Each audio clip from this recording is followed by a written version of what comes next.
Hi! In this video, I will show you how to submit orders on Twib. Click on the menu, go to the Order module, and click on the plus button available at the bottom right part of the page to go to the Create Order form.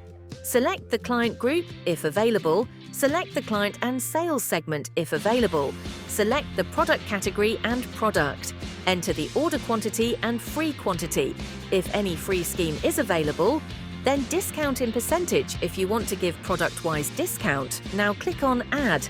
This way, multiple products can be added. Once the products are added, you can now give a discount either in percentage or in a fixed amount over the gross amount, and then the net amount is shown.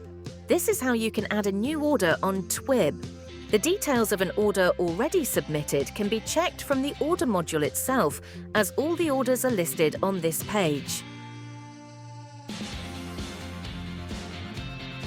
On tapping on any of the orders listed on the page, it will navigate you to the details of that order. Click on the Download button to download a PDF copy of that order, if this needs to be shared with the client or anyone else.